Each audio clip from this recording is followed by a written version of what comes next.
ఎన్టీఆర్ కోసం తీసిన టాలీవుడ్ మూవీ అని చెప్పాలి. ఇది అయాన్ ముఖర్జీ ఎన్టీఆర్ కోసం తీసిన టాలీవుడ్ మూవీ అని చెప్పాలి. ఇది ఎక్కడ అంటే సాంగ్స్ మినహాయిస్తే మూవీ మొత్తం టాలీవుడ్ మూవీలా అని అనిపించింది.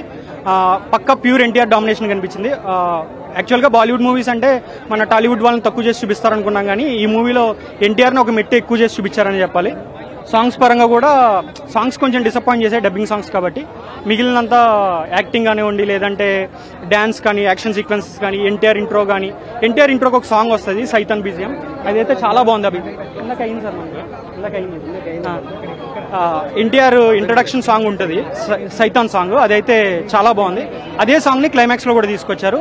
అండ్ ఎండ్ క్రెడిట్స్ పడిన తర్వాత ఒక ట్విస్ట్ ఉంటుంది పార్ట్ 3కి లీడ్ గా, అది ఎవరు మిస్ అవ్వద్దు, అది ఖచ్చితంగా చూసి వెళ్ళాలి. అంటే ఎండ్ క్రెడిట్స్ పడగానే చాలా మంది వెళ్ళిపోతున్నారు థియేటర్ నుంచి, అలా ఎవరు వెళ్ళొద్దు. ఎండ్ క్రెడిట్స్ తర్వాతే పార్ట్ 3కి లీడ్ ఉంది. ఓవరాల్ గా చాలా బాగుంది, అందరూ చూడొచ్చు. క్యామియో రోల్ ఉంది, బాబీ డియోల్ ఉంది. పార్ట్ 3కి ఇంట్రడక్షన్ సీన్ గా చూపించారు. అది పార్ట్ 3లో అంటే యాక్చువల్ గా ట్విస్ట్ రివీల్ చేయకూడదు. హృతిక్ రోషన్ చెప్తాడు మనం కలిసి వర్క్ చేద్దామని చెప్తాడు. సో పార్ట్ 3లో ఉంటాడని అనుకుంటున్నాను నేనైతే. ప్యారలల్ మంచి స్పేస్ ఇచ్చారనమాట. నాగార్జున గారిని మళ్ళీ హలో బ్రదర్స్ చూసినట్టు అనిపించింది. సైమన్ క్యారెక్టర్ ఎట్లా అనిపించింది? నెగిటివ్ షేడ్ కదా, ఆయనది నెగిటివ్